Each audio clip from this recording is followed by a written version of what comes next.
Hello everybody and welcome to today's video. We're going to be doing two things in this video today. I've got a game that I want to talk about a little bit, but I'm also doing a first test of a new piece of sound equipment that has landed at my feet. It is the Maonocaster E2 and it is far too early for me to review it. Like I said, this is the first time I've produced a video with it.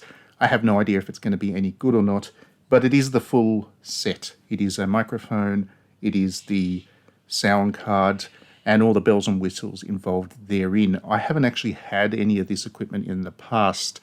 All the videos that I've done before have been simply using a microphone connected directly to my PC via a USB. So this is new to me. I've got a lot of settings to play around with.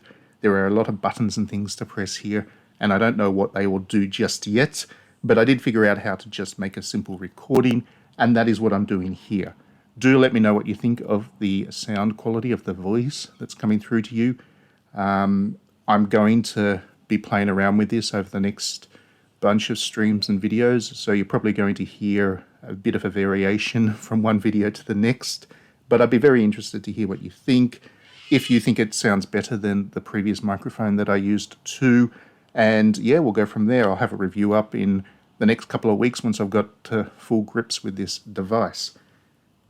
That's what I'm testing, but I'm also going to talk in this video about a game that has just come out on Nintendo Switch. It's called Waifu Impact, and amazingly enough, I didn't realize that the name of that was a play on Genshin Impact. I don't know why I missed that, but I did. I downloaded this thing off the Switch eShop for a couple of bucks and started playing around with it. I didn't expect it was going to be very good. I didn't realize that it was a play on Genshin Impact until much later on. Not that the game has anything to do with Genshin Impact.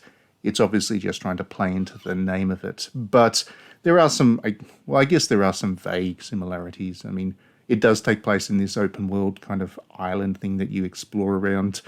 And, well, actually, that's probably the extent of the similarities. This game is absolutely trash, I have to say.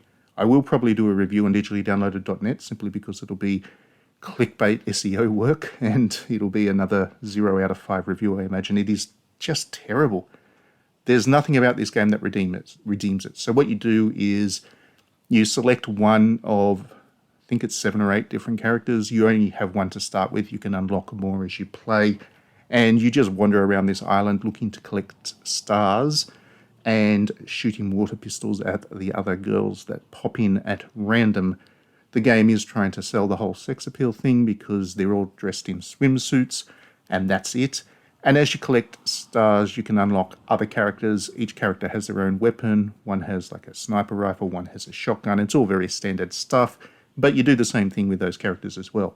You run around the island trying to find these stars, and you shoot water pistols at one another. Now, where can I start with where this game goes wrong? Firstly, the pop-in is absolutely dismal, so I'm not usually one to complain about technical issues with video games if the rest of the game is worth playing, but since this game doesn't have anything worth playing for, I may as well make mention of that.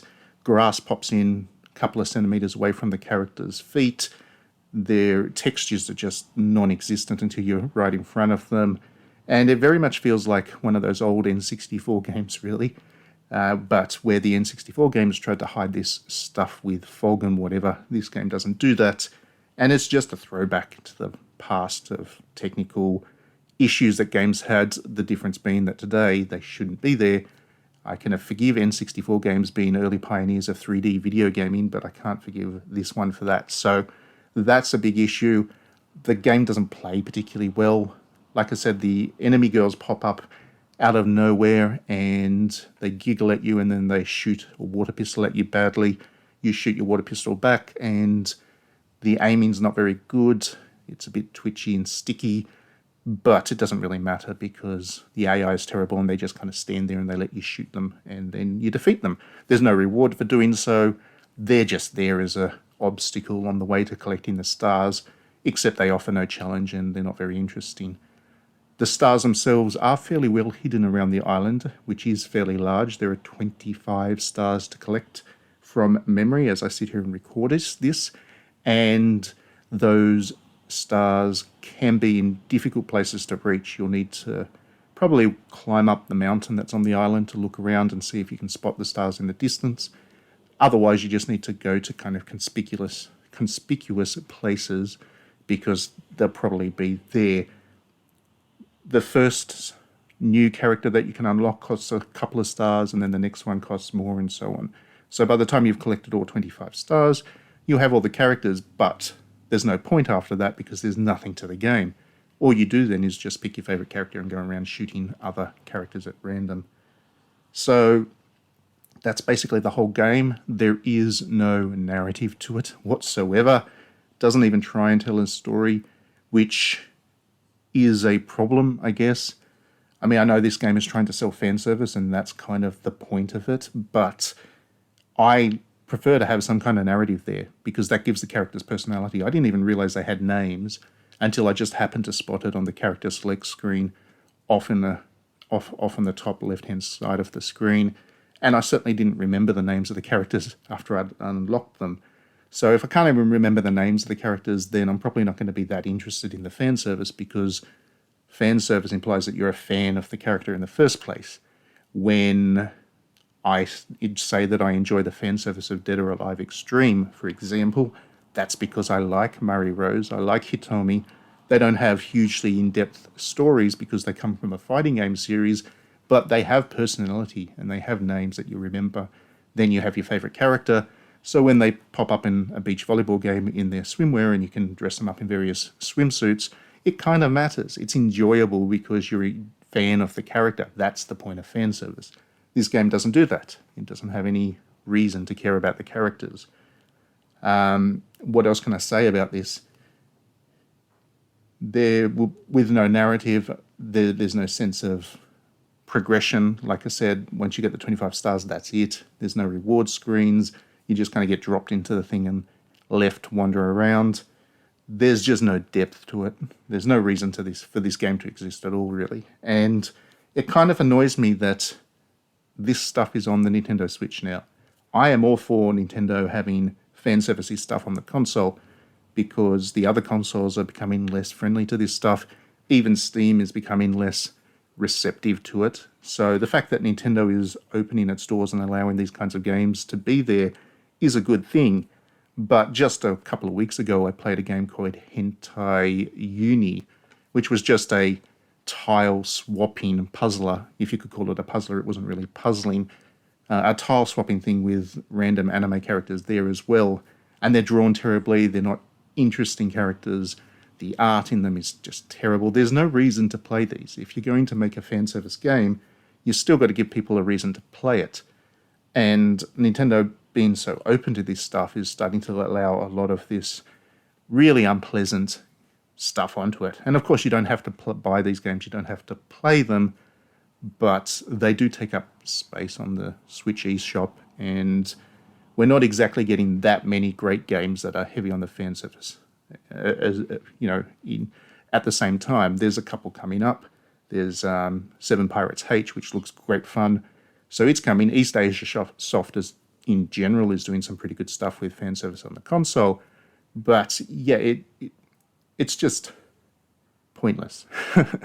It's pointless. So yeah, don't play this, obviously.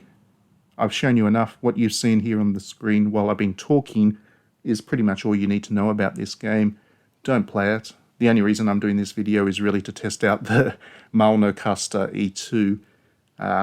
The only reason I'm going to do the review is because Hentai Uni was the top article on digitallydownloaded.net for 2 weeks. I'd be expecting that this one will be up there as well, so it's just purely clickbait on my part, and I know that, and I would hope anybody reading the site knows that. But it seems to work. That's the other thing. People are interested in this stuff. People like fan service. People like games that have sex appeal to them. And that's fine, but it would be nice if the developers put some effort into it as well. Anyway, let's finish this video here. I don't have anything else to say. This was all off the cuff, as you can probably guess. No script. I was just speaking into the microphone and testing that out. So let's see how it goes. Do mash that like and subscribe button if you enjoy the work that I do here.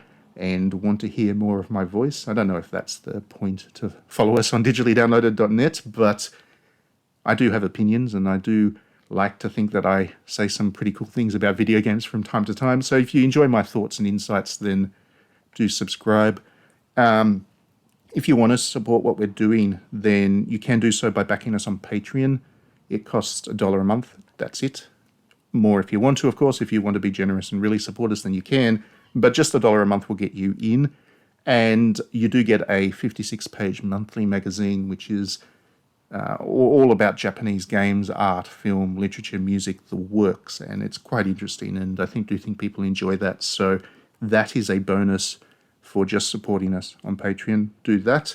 Link is in the description below. Otherwise, have a great week. Do let me know your favorite fan service games in the comments, and do let me know what you think of this microphone. Thanks very much, and we'll see you next time.